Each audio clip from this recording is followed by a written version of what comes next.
We're whispering because I live at home with my children and I don't want them to hear this.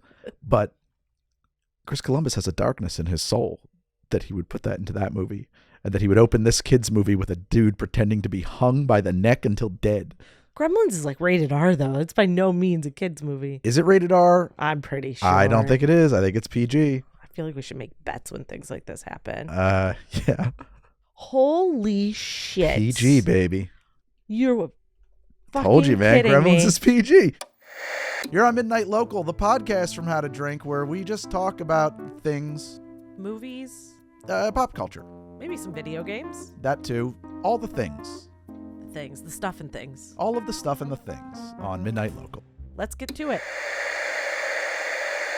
Today we're talking about the Goonies. Meredith, when was the last time you saw Goonies? In real life? In real life. Yeah, like an hour and a half ago. What a coincidence. So did I. I watched it with you. Yeah, before that it had been before the pandemic, but not long before, because Same. Alamo Drafthouse did like a special event where you went and they had special food, and they had like they had like a whole gift bag of goodies. Sounds awesome. It was a very interactive, fun experience. They kind of stopped doing that after the pandemic. Haven't really picked it back up since then. Yeah, I can't do that during a pandemic. Yeah, I just thought they'd start it again. They do definitely show old movies, but not with all of the accoutrement. No accoutrement.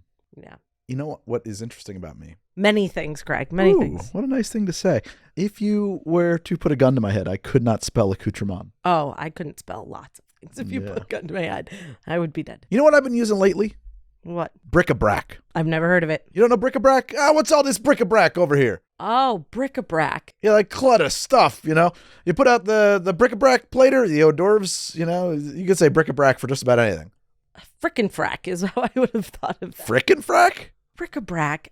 Bric-a-brac. You don't know bric-a-brac? No. I never heard of frickin' frack. Frickin' frack. Frickin' frack's a different thing, but bric-a-brac, I'm trying to think. That's a watch. Oh, bric-a-brac is a watch? Frick-a-frack.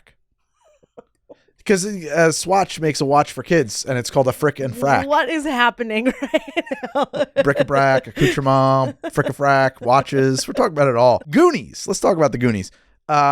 So Goonies, man, what year did that come? This is a good movie, right? Goonies is a good movie. I don't think we can we don't need to get into is it good or bad. Goonies is good. It's good.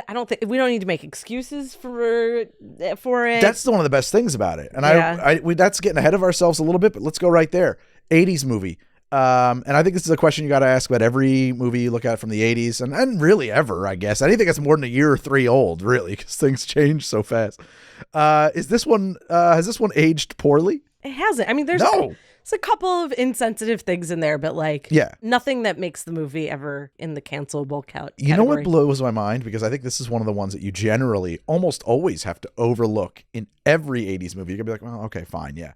No F slurs. Well, it was PG. Yeah, but that wouldn't have mattered. They say shit. They say damn. Yeah, but they don't call F's. You could say for gay. For the no slur. No slurs. Oh, yeah. No, there's really no gay jokes. Really? Yeah, nobody's masculinity is ever called into question in the film. No, they hug frequently. Yeah. Like when he runs and hugs his brother. There is one. This is the men's room. That's the one feat, which I love. But that's yeah. It's like endearing. It's totally awesome. Yeah. I mean, I love movies from this time period, but so many of them hold up so poorly through a modern lens. And this is one of the, a lot of people say, oh, you can't judge by modern standards and morality. Well, yeah, that would be true if there weren't any. That is a really good point. I know there's some moments that stand out in this movie, like when Chunk does the truffle shuffle. The truffle shuffle. Yeah. I had read that the actor, and actually I couldn't find this today when I was looking for it, but I remember years ago reading that was pretty damaging for that kid. Sucks too, because that's actually a beat too that doesn't actually add anything to the movie. You already know that Mouth is a turd. Yeah, and you're gonna find out in something that does add like context to the movie when he is like giving fake translations. It's so good. It's so good. To the woman who's been hired to help them move. Oh my God, that's such a great beat in that movie. Like Sloth is just a sad story. So Sloth, here's the problem with Sloth, and it's this, the issue with Sloth is in us. Do you see Sloth as a representation of a person with Down syndrome? Which I I mean, honestly, I think growing up we did. Like as an awful little shit child, I think I did. But, you know, I don't know if that was intended. I think I just saw him as just a monster boy. Something that was terrifying to children that then turns out to be fine. I don't know if I assign. But he is a person. Right. And was not presumably born that way, though. No, we're pretty sure he wasn't, because what we find out at the end, I always thought that was what, you know, when mom's like admitting to dropping him on his head numerous times. Right. That's like why Sloth is Sloth, right? That's like the whole thing. Right. He's an abused child. An abused and disabled child. Right. Yes. But is that problematic? I don't think so, because like ultimately the kids come to love him. He is like the savior and hero of the film. Am I wrong? To me, he was never representing something that exists in real life. Well, that's true. I mean, he's a puppet. Right. He's partially a puppet. Right. It's like so outlandish. Like he's the most fantastical part of this movie, like in a very grounded movie. Is he the most fantastical part? To me, he is. That's a great question. I'm thinking about that now. He might be. Yeah. Except for maybe the cut octopus scene. The giant octopus that doesn't make it into the film. Everybody knows about that. I mean, I don't know if we need to go into the detail on it, but there was apparently a giant octopus fight. It's actually referenced in the end of the movie. Yeah. Yeah. They talk about fighting the giant octopus. Somehow that made the cut. Yeah. Data says the octopus was scary. I don't know. There's like a lot of stuff in it that I'm like, like there's all kinds of like quote flubs just watching it now where I'm like, oh, wow, that made the movie. So one, you know, in film school, they always teach you to check the gate because that's the film thing, right? There's Mikey's big moment when he is explaining the history of One-Eyed Willie, and it must have been the best take. There is a huge defect in the film, in the gate from the camera in the top right corner, but it lines up with his hair so perfectly that they can live with it. You don't see it unless you're psychotic like I am and, you know, used to do quality control on edits for a living. Yeah, you caught it. Once you see it, you can't unsee it. But to confirm your theory on that being the best take, the director, Richard Donner, would just told Sean Astin the story of One-Eyed Willie like once before they shot and just had him say it back to him. Oh, that's amazing. To get this like really genuine sort of like, I'm remembering the story, like it wasn't memorized. Wow. So like, of course that was the best take. It was probably the first take. Yeah, exactly. So. Or the only.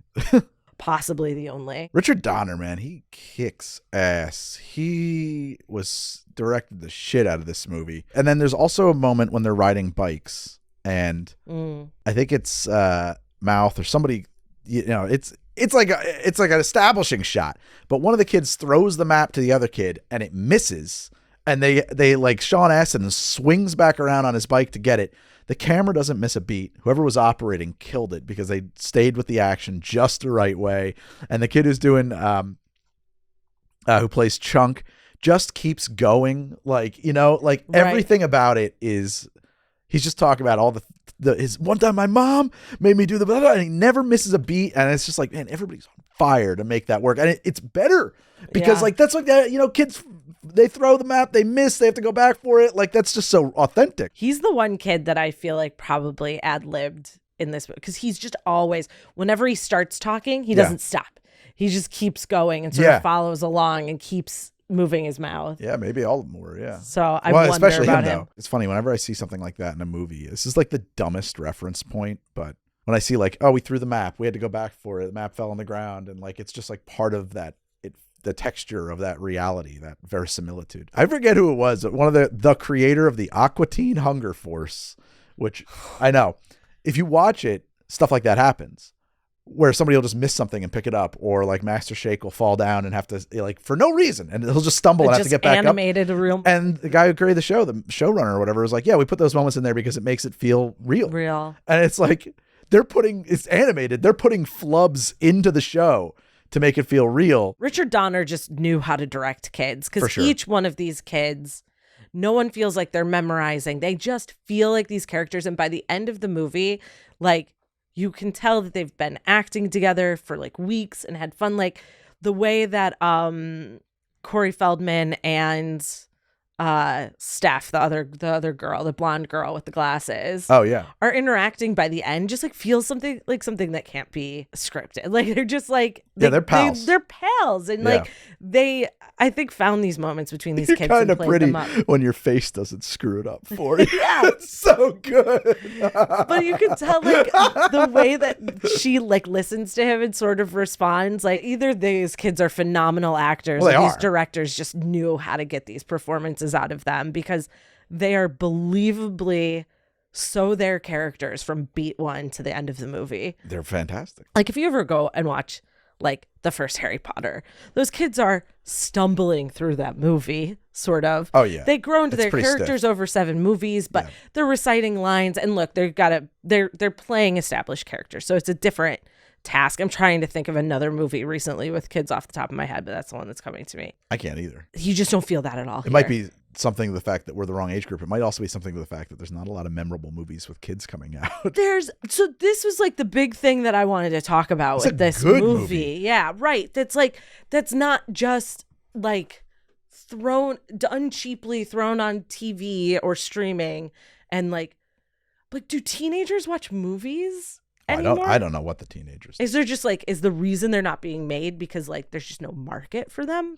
Well, I mean, I don't know what the budget was on this. Do you? Because I would bet it falls into that middle budget territory that doesn't exist anymore. The other thing is, you say it was PG.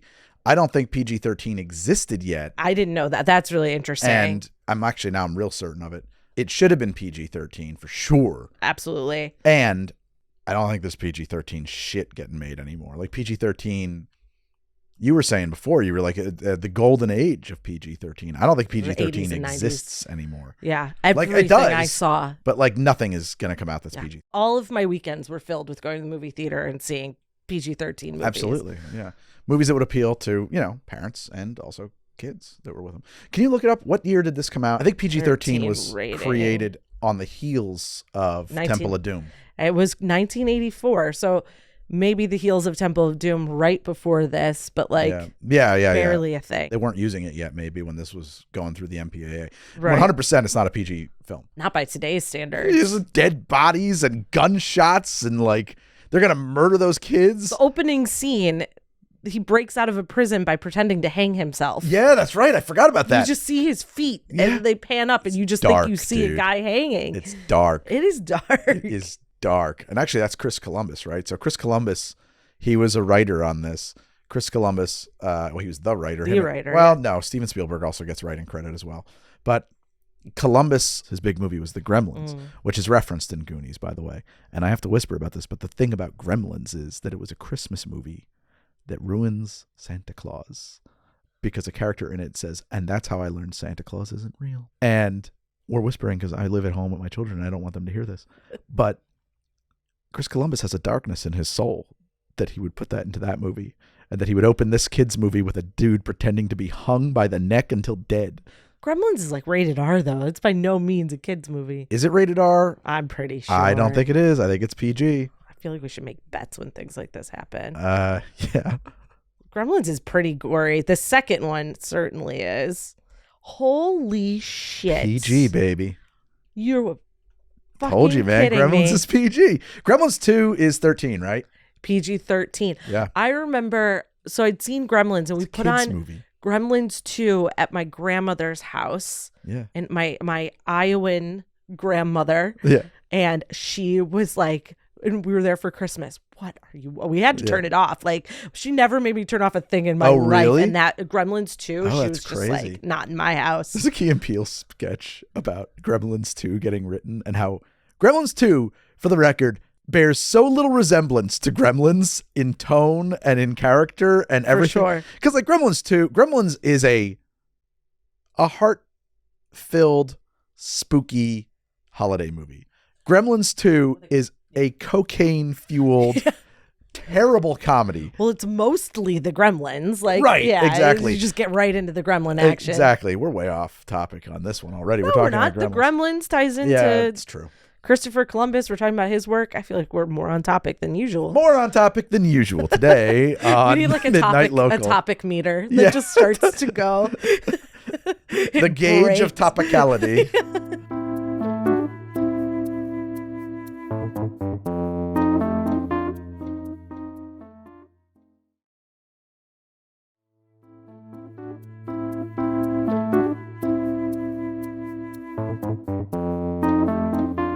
when I was into Goonies, Temple of Doom was like one of my other favorite movie at that time, which if you watched recently does not hold up because Temple of Doom feels xenophobic as hell, which actually is something I want to bring up, right? So, and I'm going to butcher his name, Ke Huy Quan? Ke Huy Quan. So Ke Huy Quan is in this movie, and he was also, of course, in Temple of Doom, and that's why I love bringing up Temple of Doom. Temple of Doom, I revisited it a few years ago, and I felt kind of icky watching it. You were saying, yeah. Yeah, because it's like, first off, it's real juvenile in a way that Raiders is not. Like, it's the humor in it is just gross out humor, but a lot of it is also really xenophobic. Like, a lot of it centers on like, oh, these backward, mogul, is that the term? Like I guess what the hell, the Maharaja or something is like.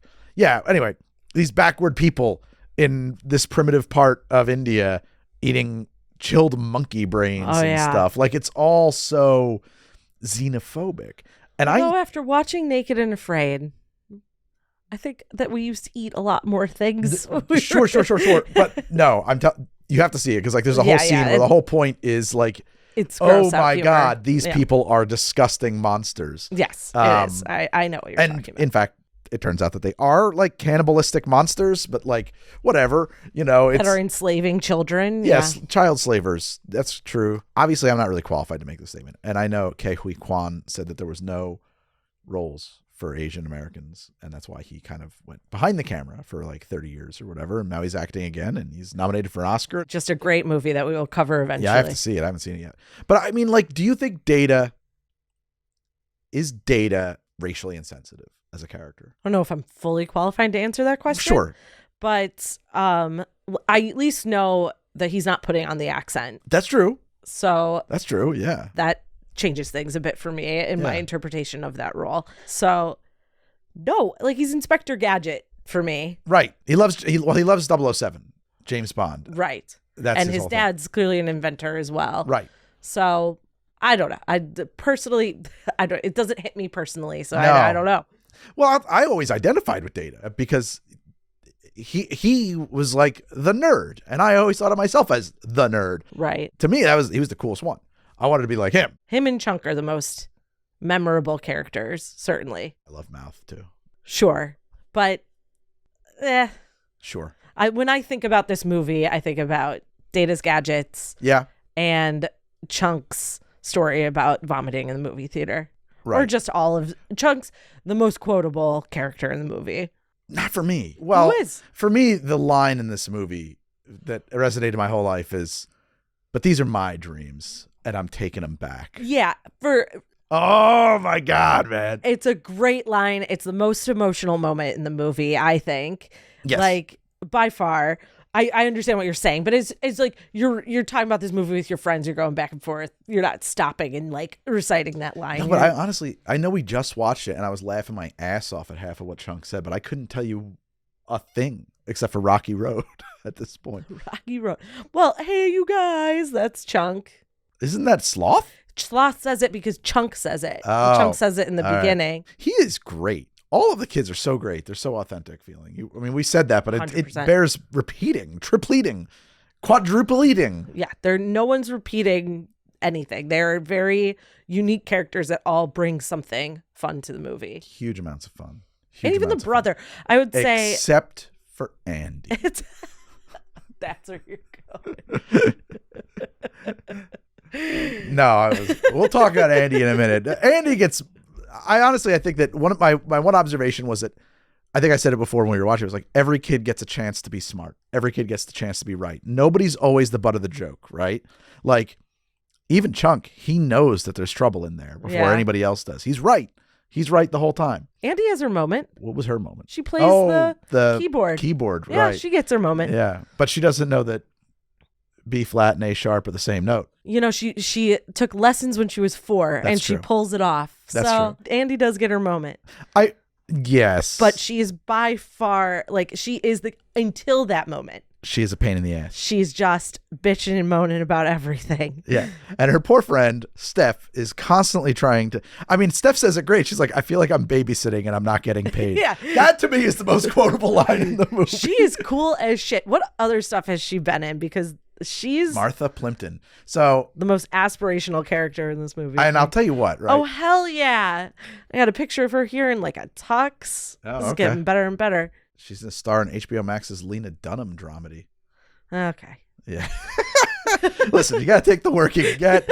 That's life, baby. Oh, Parenthood. I must have looked at her. Oh, because we thought she looked like What's her name from The Boys? Is it her mom? Is she her mom? Are they sisters? No, they're not sisters because I don't know. generationally, I don't think that'd be possible. I don't know. Bring this actress back. Anyway, back to Andy. So oh man, she has an opportunity to go get help for everybody, but instead she is trying to impress Josh, and she just sends up her sweater instead. Oh no, I read that differently because that's right after the moment where he gives them the big speech about it being their time. I hear you. I totally hear you. But also certain death is down there. True, but she's your like connecting character, right? Like it's well established she's rich. She talks about her mom's Steinway, but she wants to be with the Goonies. She wants to be one of them. Right. So I think if you lose that beat, you lose something from the movie. Oh, that's fair. I don't think you're wrong. I think as a beat in a kid's movie, ostensibly a kid's movie, it feels perfectly true. But yeah, she could have gotten them all help. Get help, but who's like people know where they are. Yeah, I guess I never even registered that moment as a moment that she could save them all. They all could have gotten out of there. They all could have, right? Yeah. But they decided to stay. Yeah. That's the whole It's thing. really funny too, is it like my memory of it, I was like, oh right, the well, as we're watching the movie, I was like, I can't believe that Troy is about to leave all these kids to die in a well. Oh, that's not what happens. They decide not to go. They do, but she doesn't have to go up to tell someone. He could go tell someone where they These are. kids are down the well. Yeah. Yeah. I mean, there was attempted murder on oh yeah, absolutely. Brand in the beginning of the movie. Totally tried to kill him, throwing him off a cliff. Threw him off a freaking mountain. Yeah.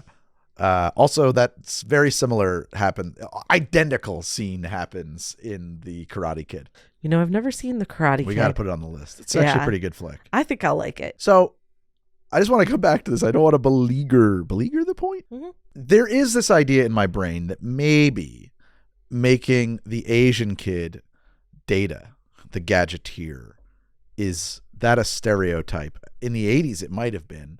But I want to just point out that, like, that's the guy I wanted to be. I love that guy. You know, my favorite Ninja Turtle was Donatello. I wanted to do machines. Donatello does machines. He does machines. The theme song. He's the Bo Staff. Yeah. Bo Michelangelo is my favorite. Yep, party dude. Mm-hmm. Mm-hmm. Raphael's an angsty, angry man, angry teenager. Leonardo is just the leader. If you use Leonardo in the arcade game, when he fights people with swords, it goes cling, clang, cling, cling. It makes sword noises. I always chose to play with Michelangelo in Teenage Mutant in the second video game. Gotcha. Anyway, I don't know what to say about that. I mean, like, if you're going to compare him to other Asian characters of that time frame, you go with the Donger in 16 Candles. Right. Not great. And himself in no, Indiana Jones. No, he's fine. I think he's okay in Indiana Jones. I don't know. But well, no, that's just another character you'd compare him to. Oh, yeah, I see. I was to say also there's a guy in, and I don't know his name, I apologize, but in Revenge of the Nerds, and everything about that movie is awful. Right. Well, the overarching issue is that we are counting on one hand how many roles we can compare him to. Yeah, I guess that's true. That's the bigger issue, other than if his portrayal is bad in this movie or not. Yeah, well, I mean, I think that might be spoken. on us. That might be on us. Yeah. We may just not know.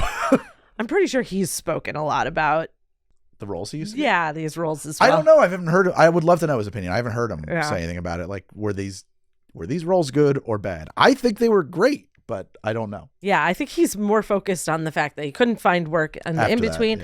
And a whole story just came out about after they shot Everything Everywhere All at Once.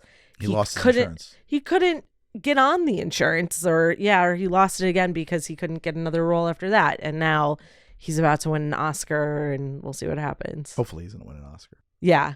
I'm so curious what you're going to think about that movie. I mean, I think I know what you'll think, but I'll probably just like it. It looks like a thing I'm going to like. Okay. I'm not positive about that. Okay, I might hate it. That's fine. You know what I want to go back to? the conversation about if we're Let's ready, get back or to were it. you about to go No, in go another ahead. direction? Like the idea of teen movies and where they've gone, I think is because this was the thing that hit me the most this morning when I started thinking about Okay. like focusing on this movie, because everything was teen movies to me when I was a kid. Well, okay. But like Back to the Future, yeah, it's a teen movie. I didn't even think about it, but it is. like Indiana Jones, maybe not as No. much. Well, we're saying PG-13. We are kind of. All right, run the list from the top down. We're kind of saying PG-13, but PG to PG-13. So you got Goonies, it hits the top of the list here. Okay. Stand By Me. Which also, by the way, I don't know if it's intentionally a reference or it's we stole that from, there's a Stand By Me moment in Goonies. Oh, yeah? When Chunk is telling the stories about all the bad things he's done, one of them is directly from Stand By Me. But Stand By Me came out in 1986. I know, so it could be a reference to the short story. Okay. But yeah, about like throwing up in the movie theater and making everybody throw up. That's the story that in Stand By Me they tell a story about. I don't know. It's like back in the day, some guy came and he went to this pie eating contest and he threw up and then he made everybody throw up. And it's like the same story. There was a girl in gymnastics when I was little who told that story as her own.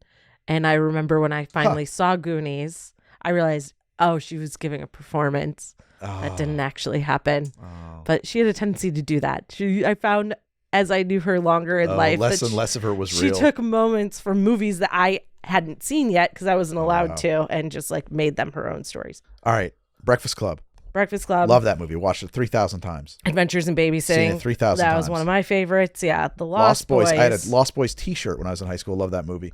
License to Drive. That movie is awful. I've never seen it. Truly, deeply, dangerously does not hold up. That is one of the most sexist films I've ever seen in my life. Well, we'll skip it then. That movie involves them drugging Heather Graham and driving her around in a trunk of a car and then posing her unconscious body to take sexy pictures with. Just a fun teen movie. Yeah, I was like, I put that on because people always talk about it. And that was like the first time where I've seen an 80s movie where I was like, whoa, whoa, whoa, whoa, whoa, whoa, whoa, whoa, whoa. Like, I am prepared for some fucked up shit to happen, but like, holy shit, nobody had ever warned me about that one. That goes way beyond. Thank you for the warning. Fair. Yeah, be warned. 16 Candles. Super problematic. Love that movie. Pretty in Pink. Sucks. St. Elmo's Fire. Lame. Secret Admirer. I don't even know what that is. Wait, you're going so fast. You're going so fast. Because I'm looking for ones that are like kind of like known popular 80s movies. I know all of these. Well, I don't know. Well, but like Heathers, Edward Scissorhands. The point being that like Weird Science, the source of my puberty. Ferris Bueller's Day Off. Ferris Bueller, yeah. Labyrinth, Dirty Dancing, Crybaby. That Crybaby is so fucking good. Have you seen that recently? Oh, not recently. It's been a number of years. Straight up have a hard time breathing while watching that movie. It's so fucking goddamn I've also funny. never. There's an original. Is there? No, because that is the John Waters movie. You're thinking of Hairspray. Yes, Hairspray. Has the Hairspray. There's a original. John Waters movie, and then they remade it as a musical. Right, and it's quite different. Yeah, the original's way better. Yeah.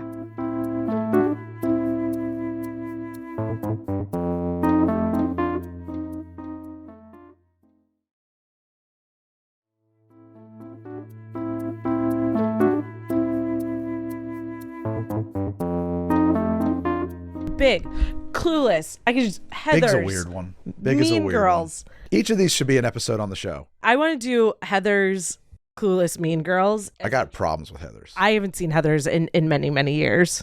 The ending of Heathers really pisses me off. Oh, it does. I will save it for an episode about it. Episode, but yeah. I think like Heathers, solidly Gen X. If that's your movie, If that's your movie. Okay. Clueless, you're a cusper. Okay, I like Clueless. Mean Girls, you're solidly a millennial. I have not seen Mean Girls. Oh, it's great. I mean, that puts me, that tells you where I'm at. But I am You're a a millennial. cusper. Yeah, I'm a cusper. I mean, I've probably seen Clueless more than Heathers, but it'd be tough. I don't know. I haven't seen either one all that many times. Because neither one, like, honestly, we had to watch Clueless in high school in class. Well, you're proving my point right now because I've seen Clueless and Mean Girls. I'm 2 years younger than you. I've seen Clueless and Mean Girls a million times. Heather's a couple. Okay, there you go. Well, we watched Clueless in school. Awesome. Because as we had to read Sense and Sensibility. Uh-huh. And then watch two different, or is it Emma? I think it's Emma. I think you're right. Because I remember we had to watch the Paltrow Emma, right? Read the book and then watch Clueless. Yep. The best, by the way, was Clueless. Brilliant. Our friends call it a movie in 147 acts because there's just like 8 movies inside that one movie. That's interesting. Well, I don't know why, but that connected back to, thought about Goonies. And this is something, we just watched it. This is what I was thinking about. The opening sequence of Goonies sets up so goddamned much. Yeah. And I don't know what so as a child, we had Goonies that we taped off of the TV. Okay. And it was missing a big yeah. chunk of the opening sequence. Okay. What was it up until when? I honestly, like, the first thing I remember is Data arriving and they break the statue. That's the first scene I think I remember from when I was a kid. I do the same thing, and not for the same reason, but I always, like, in my mind, if you ask me what the opening shot to this movie is, it's the street. I don't know why. Oh, interesting. That the house is on. But I forget, like, when we were watching it, I was like, holy shit. Like, didn't remember the feet, anything. The opening sequence, the title sequence, whatever you want to call it, sets up. It's so tight. It's a masterpiece. First off, you get this entire mini movie about the Fratellis escaping prison and everything that happens there, right? Brilliant. Fantastic. Wonderful things happening. With Ma Fratelli eating saltines totally casually. Eating a saltine. Yeah, so casually in this police chase. Very also casually beating the shit out of everybody else in that 4x4 race on the beach. They're all there in race trucks. She just shows up and wins. Just because, that's like just speeds out of them. No problem at all. Mama's a badass. She's also a dangerous psychopathic killer. And a badass. She's got girl boss powers. Oh, energies. yeah. She's a real girl boss Certainly. that she belongs in prison. But you meet every single character in a way that so wonderfully characterizes those characters and sets them up. And the Fratellis, they all have an interaction with the Fratellis, whether they realize it or not, as the Fratellis are escaping from prison. It is, and it sets up the whole town. Like, it is the best exposition. It's the best kind of exposition you could pull off. Right, because it's a short movie to start the movie. Yeah, exactly. Yeah, I agree with you. And it also sets the tone of the movie, like the fact that like they put a line of like gas around them and light it on. They don't hurt anyone. Like, it's just like the Fratellis later fun. Shoot 2 FBI agents in the face, and then we don't see it though. We hear the 2 shots. That's true. And then we see the corpse with a bullet in his head. All right, you're right. It does strike me in that opening scene though that they like put this nice line of fire just to trap them in so they can't get to them. Yeah, but even if you're really hardened criminals, you don't want to go around killing cops. Probably not. Not in broad daylight. Not unless they don't even want to kill the kids, because like that's risky stuff. Like they try to avoid that for quite a bit until the kids definitely know too much. Right. They just have them. The walking the plank is always a funny thing to me, because it's like, okay. At some point, yeah. So that's if I had one complaint, it's that the danger in this movie is so real all the way through it. Even though it's cartoonish, the Fratellis are shooting guns at these kids. They're trying to kill them. Yeah. Until like the final sequence when it's just like, we're going to walk the plank. With our hands tied, which I guess is like, yeah, but not really. And like, there's not, I don't know. And like, at that point, it's like, you don't get the treasure, we do. And I guess the stakes sort of change from loss of life to loss of treasure. Yeah, it does feel like the tension ratchets down. Sure does. Notch. Yeah. That's my only complaint about the movie overall. Otherwise, I absolutely love this movie. I do think it holds up. I do think that particularly as an 80s film, it really holds up in that, like, man, there's nothing, like you said, we don't have to make any apologies for this movie. No, I don't think so. I don't think so either. I'm trying to think of other 80s movies that you don't really have to do that with. I don't think you do in Back to the Future. I don't think you do in Return of the Living Dead. No, you don't. Return of the Living Dead's a phenomenal film as well. Perfect movie.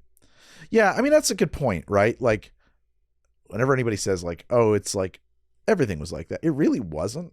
Like... That's true. It wasn't. There was a TikToker I saw. She was doing reviews about this.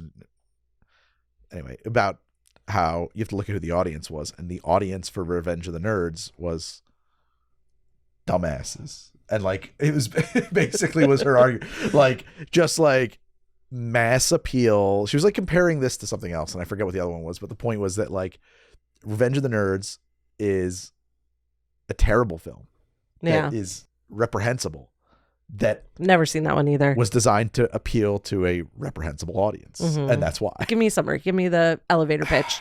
Nerds go to college, try to pledge a frat, can't get into a frat, find a national fraternity franchise, Lambda Lambda Lambda, that is willing to let them establish the first house on this particular campus.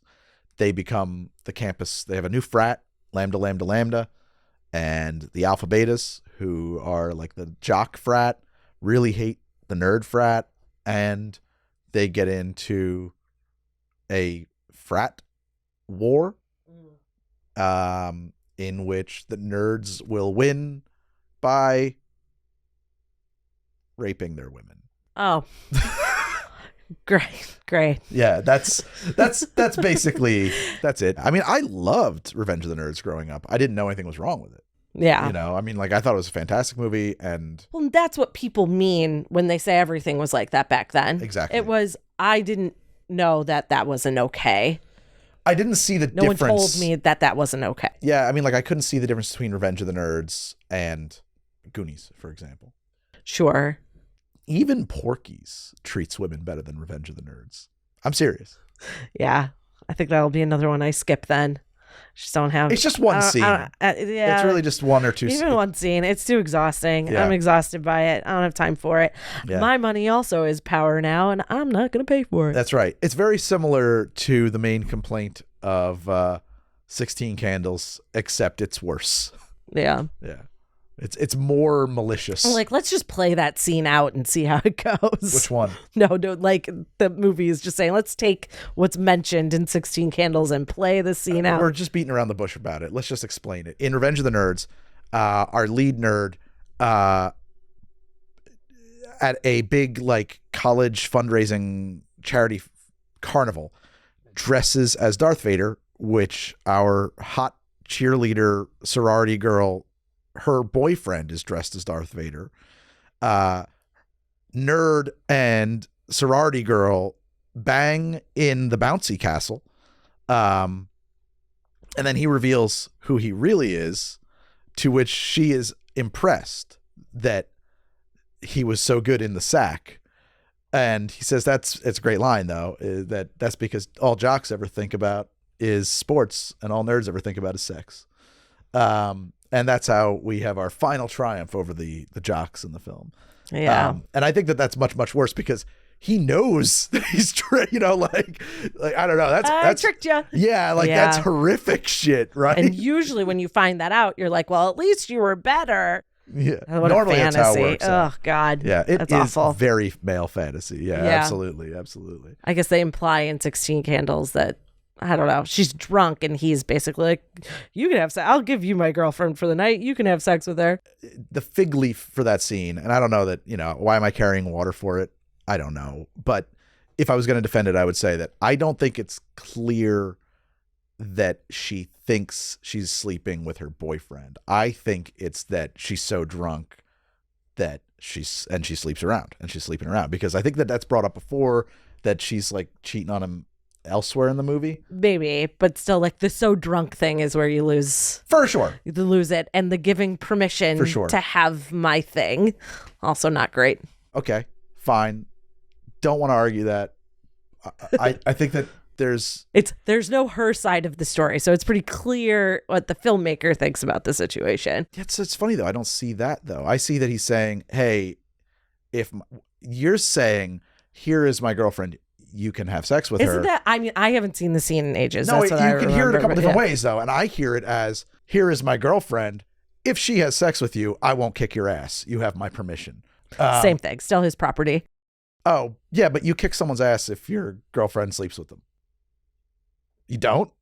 I mean, the way that he's saying it, then it doesn't, the way that he's saying that it doesn't need to be, it's useless in the movie. I guess. It's not good. I don't like it. Okay, that's fine. I don't have any strong opinions about it. Yeah. But we have a movie here with none of these problems. You're absolutely right. And what I wanted to talk about was how real the kids are in this movie. I always lament the existence of real teeth in films. Every time I see real teeth in an older movie, I'm like, real teeth. because I hate how everybody has the exact same set of caps now or veneers. And it's just like nobody has a face with any character anymore. They all just have the stupid fucking fake teeth. Watch more British movies. I do. No, this is the thing. And I don't want to malign the people of England, but truth be told, because the BBC is state funded and not essentially funded by advertising the way that all or subscriptions or whatever, I swear this is a difference. In America, we cast models and hope they can act. And in the UK, you cast actors and don't care that they're not models. It's generally true. You know, you can be ugly and work on camera in the UK, and I love you for it so much. You got John Waters or bust here. Yeah, for real. Oh my God. Yeah, he'll cast you. That's great. You mean that the kids look real? We talked about how their characters are real. They behave real. They look real. They feel real. This is such a stupid reference, but there's a quote. I don't know if it's a quote, but I've heard that when they were putting together the Mickey fucking Mouse Club, they were doing casting, and Walt Disney kind of upset the apple cart when he stuck his nose in and said, "Stop, wait a minute. I don't want you casting kids who can stand on one foot while tap dancing on a snare drum and playing a trumpet.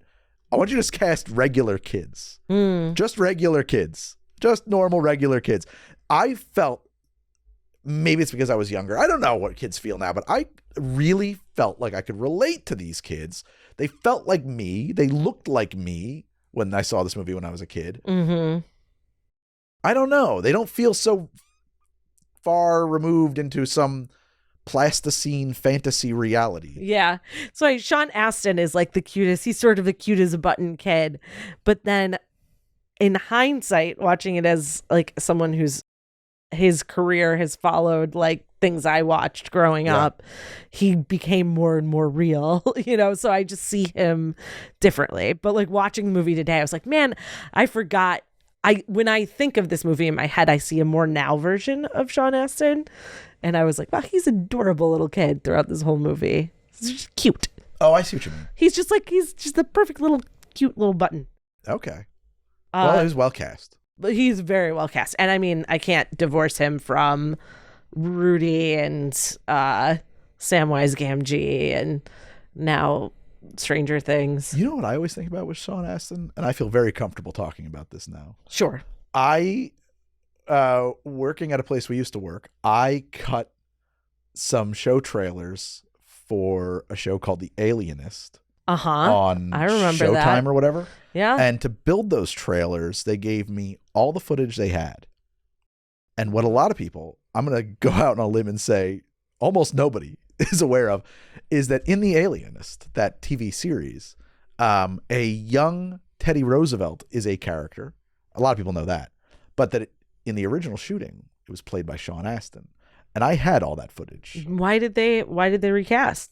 Because Sean Astin, I'll tell you, first off, when they do a biopic of Teddy Roosevelt, Sean Astin is the guy for the job. Mm-hmm. He kills it as Teddy Roosevelt, but he plays an older Teddy Roosevelt. I see. They needed a young, brash police commissioner of New York, Teddy Roosevelt, and not a on his way to the White House Teddy Roosevelt. But he's phenomenal in the part as Roosevelt. Kills it. Unbelievable. That's what I think of when I think of Sean Astin. He needs to be in more stuff. He should be. He's always a delight to see. He was in the Stranger Things, which is a really relevant topic because I think that Stranger Things has going for it, or did have going for it, a lot of what Goonies had, which was they felt like real kids. Well, it started as a teen show. Now it's gotten real scary, like legit horror. I don't know. I don't feel like the tone has shifted that much. No, not the overall tone, but I think it's definitely gotten scarier. You do? Oh, yeah. I don't know, man. I know people who don't love horror but liked Stranger Things, and this last season was like, I was pushing it a little, like the kids like going up into the... Oh, I just thought it was so silly. Oh, no, I thought it was much scarier. It felt like a very direct Friday the 13th. No, sorry, Nightmare on Elm Street references. That's horror. Yeah, but so is everything that they were referencing in the first season. The first season felt more like E.T., and the latest season felt more like... I mean, Nightmare on Elm Street. Nightmare on Elm Street. Then. Heavily Nightmare. Yeah, which there's a distance between those two things as far as scariness goes. Yeah, but also the first season wasn't just E.T. There was a lot of Cronenberg in the first season for sure. Sure. Which is real scary shit. Yeah. Have you never seen Videodrome, right? No. Holy shit, girl. I got a whole bunch of fucked up movies I got to squeeze into your brain stuffs. Fucked up month. What month will that be? All of them. All of the months. I just found out about Night Flight Plus, which is this. Night Flight was like an old music anthology show that I never got into, but like now there's a Night Flight Plus channel that you can subscribe to. And it is that, but it's also like so much like underground midnight movie weirdness. Mm-hmm. Have you ever seen Forbidden Zone? No. It is a movie that Danny Elfman wants you to forget. Things I've never even heard of. That is the stuff that comes out of your mouth. I know. I'm a walking example of Kim's video. Like, and I've watched a lot of movies. Watched a lot of movies growing up. I know seeing a lot of different movies than you've seen. Oh yeah, for sure. There's but definitely yeah, gaps but in these that. are things I just haven't even heard of. Forbidden Zone, man. You need to be high to watch that movie. Give me a couple months. Yeah. It's I think that you're missing out if you're not. It is a very weird art film, experience film, rock film. I don't know what the hell you call it. It's a strange movie. Yeah. And it was invented by Danny Elfman's brother so that Danny Elfman could write the music score to a movie. And it's something. Put it on the list. We're just going to need someone to make a running list of everything we talk about. Can we talk about 80s babes for a minute? Is acknowledging the existence of babes a sexist thing? Well, no, I don't think so. Okay, fine. That's fine. I just want to make sure this is a safe space to talk babes. We have a very in common 80s babe. Oh, we do? Which one? Oh, God. Okay, hold on. I have to land Who's this. your 80s babe? Oh, you're going to know as soon as I... Is it Kelly LeBrock? No. Because it's Kelly LeBrock.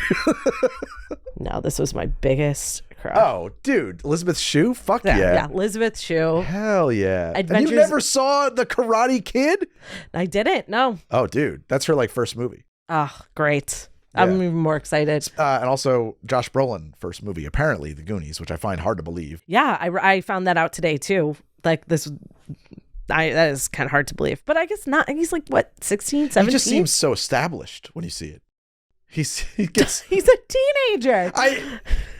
I don't know. You first saw this movie when you were a kid, so he was older to you then. That's true. He was so cool. Yeah, exactly. Actually, he's not. He's such a dork. He's always working out like a freak, wearing shorts over his sweats. I like him. He's a very likable brother. He's a good brother. He's a good character. Everybody's very likable. Yeah, except for Troy. Troy's a total douchebag, but all the other characters are super likable. They are really supportive of each other. Yeah. It's really cool. Nobody is like they're... Chunk gets ribbed on pretty heavily. He does in the opening, his introduction, he gets ribbed on pretty heavily, but immediately Sean Astin's like, cut it out. And for the rest of the movie, like, they just sort of ignore him and he's usually right. Yes. He's very good at breaking things, too. Right. He's a klutz, so he kind of gets left behind, but it's like they sort of jokingly make fun of him. They don't like... They seem friendly. They don't haze him the whole movie by any means. Anyway, about them 80s babes. This goes back to the realness of actors and performances and characters in these movies, which is, I don't know. I mean, of course I was younger and I was a wee lad and hormonal, but like I really could fall in love with the idea of some of these 80s babes, these characters, in a way that I don't think I would if I was coming up today. Well, no, probably not. You know? But you I mean, you were a hormonal teenager. No, I'm saying, but like if I was a hormonal teenager now, I don't think that there's content being made now that would connect with you in that same way where it felt tactile, real, like, you know, where these people seemed like real, actual flesh and blood humans. No? Yes? Sure. Does that sound wrong? I don't know. I'm trying to understand completely what you mean. I am like, too. I'm thinking like Zendaya. Like you're saying you wouldn't have a crush on someone like a Zendaya. She's way too far away. Right. She's such a big, larger than... Yeah, man. Like she's not a real, like she is a real person, but like you put her, she's not a real person. You know what I mean? Like, whereas you look at, like you were saying, like Elizabeth Shue, or as I said, if you're a young man, or perhaps a young gay lady, you're watching this movie, there are two representations of women. of the lady in it, and you get to pick which one is your crush. That's right. Right? So you're either an Andy or a Steph. I was a Steph all the way. 100%. 100%. Yeah. 100%. Way cooler. Way more fun. Definitely want to go home with Steph, not Andy. Watching this movie. Andy just seems like a huge pain in the ass. She's a very high maintenance girl. She is the one that everyone has a crush on, and Of course. it's like, why? That's the way it would've been. Why? Yeah, I guess it's true. Like, Steph, 100 Team Steph. We Team need shirts. Steph. Team Steph. That's Team our Steph. our Yeah, first that's our podcast first shirt. Team Steph. Fuck yeah, man. Somewhat unfortunately, she spells her name like my ex-girlfriend, so I don't know if I'll be walking around with a Team Steph t-shirt. Wrong Steph. Only the right Steph's I'll just allowed. have to have a conversation with my wife about that one. Hey, babe. Do you mind? Well, you put her face on there. Yeah, there you go. It's not just gonna be Steph. You're gonna have like an icon of Steph from the movie with the earrings and stuff. The Steph, much cooler. But like the Breakfast Club too. Like, So Molly Ringwald never really did anything for me. no, not talking about Molly Ringwald. What did you just bring up? The Breakfast Club. Yeah, but we're talking. We're talking about 80s We're babes. talking about Ali Sheedy. Sure. Molly Ringwald is fine, but Ali Sheedy. Yes, agree. You watch War Games. You seen War Games? I've seen War Games, but when I was little. That's okay, but like, I mean, of course these are movies that were about older kids than me, right? Like, Yeah, right. So like it's aspirational. Right. But like there's something just so cozy about the relationship between Ali Sheedy and Matthew Broderick's character in War Games. Like you could imagine as a young boy Ali Sheedy as your girlfriend. You know what I mean? And I don't think that I could grow up. Yeah, that's what I mean. Now we're just beleaguering this point. I don't think it would work. I don't think that happens anymore. I don't think you could anymore. I think everything is so plastic, so not authentic, not real, not of the reality in which you exist. There's no verisimilitude. Yeah. I think mostly that's true. I think we get that through like more internet stars, more like accessible people. So it's like movie stars have become like another thing, because now we've got a whole world of accessible, aspirational people. I don't know. It's very aspirational different. Yeah. Yeah. Who are the parasocial relation? Well, let's just say it. The nature of the parasocial relationship has changed a great deal in the past 40 years, hasn't it? It has. It has changed a great deal, indeed. Let's go down that rabbit hole. It's changed a great deal in the last 40 years. I wonder if like teens now crush more on TikTok stars and people they feel like they can message and interact with. Yeah, maybe. I don't know. I don't know what the teens are crushing on. Tell us, teens. Teens, what are you crushing on? Who are you crushing on, teens? They're all like, Greg from How to Drink. I hope not. I'm sure somebody, but yeah. All right. Well, that's an uncomfortable point you brought up. So where I was going before, which is something we haven't talked about, is sort of like the undertone of the whole movie, which is that they're about to lose their house. Oh yeah, man. And the reason they're on this quest to begin with, which it's a movie about class. I would love to know how many lines establish that, because it is not beaten to death, but man, do you feel the weight of this adventure and what do you mean it's not beaten to death? Every other line isn't like, but brother, we need to save our house. But like, yeah. Well, they're just not underestimating the audience. They figured you got it. They figured you got it. It's not just fun. We found a pirate ship and we're going on this journey. It's like the necessity of the urgency of we have one night left to save our house. The whole Goonies, the whole Goondocks. Because they're Goonies because they live in the Goondocks, which is the poor side of town. Yeah, I did not. So until I was way too old, I thought Goonies was like a name for explorers. Oh. And they were calling themselves Goonies because that's what explorers called themselves. And it was just like, so I found that out, as recently as today. Yeah. Is that what you're trying to say? You found it out just now when I said that out loud. No. I read it earlier this morning. Got it. Okay. I figured it out on my own, Greg. But I was like, oh, this is like, I always thought that was just a word. But like, it occurred to me the second I read that I've never heard another explorer referred to as a Goonie. Ever once. No, never once. Yeah, ever once. So anyway. Oh, that's true. Yeah, never once heard that. Yeah. Nope. So they're saving everybody's homes. you know. A lot of that was lost on me as a kid too. I knew that there was like, they were losing the house and the dad was signing some paperwork that he didn't want to have to sign. Then there's no more papers ever. And whatever. But like, yeah, I think that that's a great point though. I mean, like it's a class movie. It's the tension here is between riches and poors. Right. And in the 80s, people were unable to buy homes, losing their homes, high interest rates. Like, I think it would have been a relevant problem to a lot of kids watching this movie, feeling the stress of their parents trying to buy homes. Hey, one question I have is, how many Pirates of the Caribbean are there on the northern coasts of Oregon? Pirates of the Caribbean. Yeah, like One-Eyed Willie. Oh, yeah. Is a Caribbean golden age of pirate. How did he get up to Oregon? I guess he had to go all the way around. That's right. It's a long trip. That's a long way to go to hide your gold. Wow, all the way. Yeah, all the way around. Yeah, all the way around Tierra del Fuego. Yeah. Were there pirates on the West Coast? I don't know, but I'm betting the answer's no. That is pretty funny. Just put a pirate up there. Never occurred to me as a kid, by the way. Like, how did he get there? Why would there be pirates on the Northwest Coast? Try and think of any way. It's like he went to the thinnest part and just like lifted up the ship and carried it across. If you think about like the golden age of piracy, I don't even think there was anybody but like First Nations peoples over there at that point in the 1600s. Nope. Yep. I don't think so. I don't think there. Yeah, there was nothing there. Maybe there was some Spanish stuff down south, but like, yeah, I don't know. That is funny.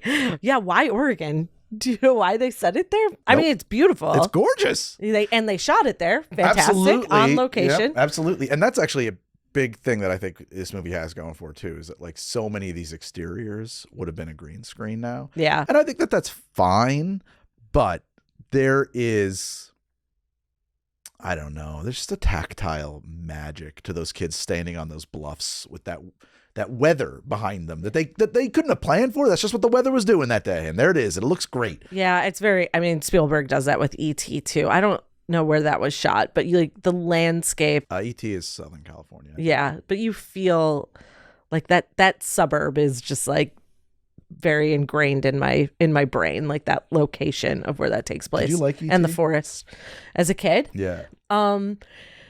Yes, but it did scare me. But yes. E.T. I hated E.T. The scene where they link and he's getting drunk in the classroom, like something was really unsettling about that to me as a kid. But the rest of it, that's the part that was scary. Well, I know when he dies and all of that, that's not great either. But no, something about like his body being taken over by this. Oh, like I didn't like that. Oh my God, dude. I always hated E.T. as a kid. And it was just like this movie that like my mom was like, you love E.T. I'm going to put it on. We're going to watch E.T. I was like, I don't want to watch E.T. Please don't make me watch E.T. Because frankly, E.T. was fucking boring to me as a child. There's this alien in it. It was just friendly and like silly and not like, I had seen Aliens, like the James Cameron movie. Yeah, that would be like, a difference. As a young child, like if there wasn't like machine gunnery going on, I was pretty tuned out. Sure. Do you have any final thoughts about the Goonies? Goonies, man, I fucking love this movie. It actually holds up. It is extremely watchable. It is extremely economical. I didn't even talk about the fact that like every shot counts. Every shot counts. I agree.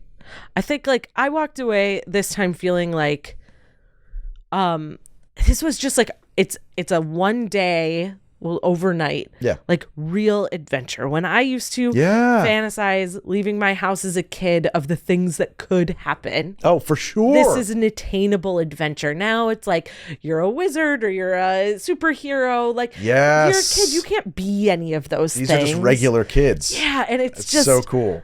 Oh, it's just. I'm glad we rewatched it today. I didn't even think about that. That's a great point. Love this movie. Well, this has been Midnight Local. Thank you for listening, and I hope that you will keep doing that. You will find this podcast at midnightlocal.com, on YouTube, or wherever you get your podcasts. Yep, and we'll see you later this week on How to Drink if you join us over there. Okie dokies. End of the show now. Bye-byes. Bye.